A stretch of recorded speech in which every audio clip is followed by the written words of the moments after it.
Hi, my name is Dr. Lolita Nidadavolu, and I'd like to talk to you today about one of the research publications from our group. Our lab group is the Biology of Healthy Aging group at Johns Hopkins University. We study frailty and other age-related conditions. Frailty is a syndrome that leads to increased vulnerability to both physical and mental stressors. A common example of a stressor that can reveal frailty is surgery. Let's take two 80-year-olds with identical medical conditions. A non-frail individual may recover and quickly regain function after a knee replacement surgery, while someone who is frail that undergoes the exact same surgery may have a longer recovery and also may have adverse reactions to the surgery itself.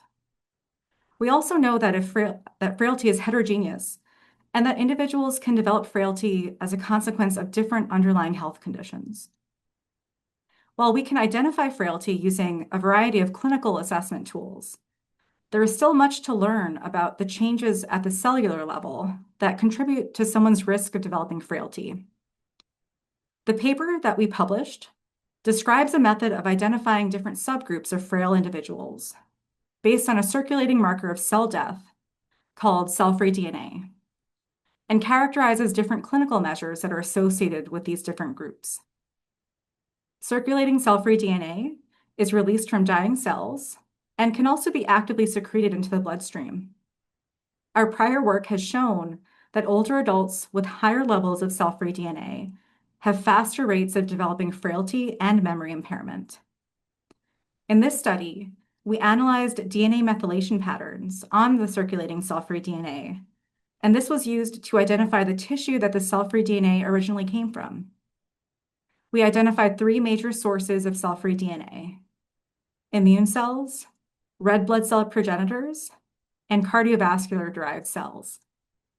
We found that individuals with cell-free DNA, primarily coming from cardiovascular cells, had higher odds of becoming frail, and these individuals also had greater overall cumulative incidence of congestive heart failure, myocardial infarction, and stroke.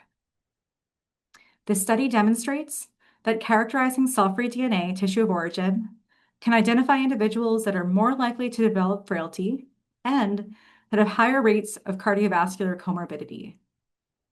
These findings provide new insights into developing biochemical methods to characterize frailty subtypes, with the eventual goal of identifying personalized interventions for frailty that use cell-free DNA tissue of origin.